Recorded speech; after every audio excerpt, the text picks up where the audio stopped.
يا من يرى يا من يرى مد البعوض جناحها في ظلمة الليل البهيم الأليل يا من يرى ويرى مناط عروقها في نحرها Bismillah, wassalatu wassalam à Rasulullah, au nom de Dieu, le tout clément, le tout miséricordieux, et la paix et la bénédiction sur le prophète Muhammad sallallahu alayhi wa sallam, sur lui la grâce et la paix. Aujourd'hui, notre frère suisse, il va nous parler d'une nouvelle miracle scientifique dans le Coran. Plus d'islamophobie, plus des convertis à l'islam. Au nom de Dieu, le tout clément, le tout miséricordieux. Les embouchures. Allah exalté soit-il dit, et c'est lui qui donne libre cours aux deux mers, l'une douce rafraîchissante, l'autre salée amère. Et il assigne entre les deux une zone intermédiaire et un barrage infranchissable. Surat al-Furqan, verset 53. La vérité scientifique. Le premier ouvrage qui traita d'océanographie parut au XVIIIe siècle, contenant des informations très primaires, puis l'océanographie commença à se tailler une place au milieu des autres sciences modernes suite aux expéditions scientifiques du navire britannique Challenger de 1872 à 1876. Après quoi les expéditions scientifiques maritimes se succédèrent. À la fin du XXe siècle, les gens redoublèrent d'espoir de prospecter encore plus les océans à l'aide des satellites et des images satellitaires.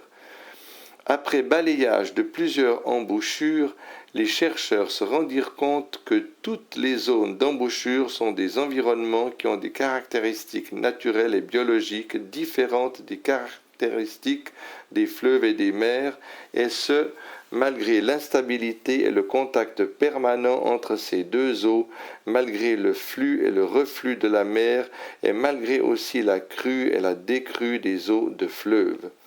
Tout comme s'il y avait une barrière qui séparait entre la zone d'embouchure d'une part et le fleuve et la mer d'autre part. Barrière qui préserve les spécificités de la zone d'embouchure malgré les facteurs qui favorisent leur mélange, tels que le flux et le reflux et tels la crue et la décrue. Et quand on essaye de classifier les trois environnements suivants, leur faune, leur flore, l'on se rend compte que la zone de l'embouchure a une faune et une flore qui lui sont propres, et en ce sens que cette faune et cette flore ne sauraient vivre que dans la zone de l'embouchure qui a ses propres spécificités. En plus de cela, l'on se rend compte que cette zone est interdite à un grand nombre de créatures qui vivent dans la mer ou dans les fleuves, à tel point que ces créatures meurent dès qu'elles entrent dans la zone de l'embouchure, et ce à cause de l'incompatibilité de leurs caractéristiques. Aspect miraculeux. Toute masse d'eau peut se nommer mer en arabe. Ainsi, le fleuve est-il une mer à eau douce, tandis que l'océan ou la mer est une mer à eau salée. Suivant ce partage, l'on exclut les eaux des zones d'embouchure qui sont un mélange d'eau douce et d'eau salée. L'on ne saurait qualifier ces eaux ni d'eau salée et ni d'eau douce. C'est ainsi que l'on arrive à classifier les trois types de masses d'eau: eau fluviale, eau maritime et eau intermédiaire, qualifiée par le Coran de barrière qui empêche la salinité des eaux de mer d'affecter les fleuves, tout comme il empêche la douceur des eaux fluviales d'affecter la mer.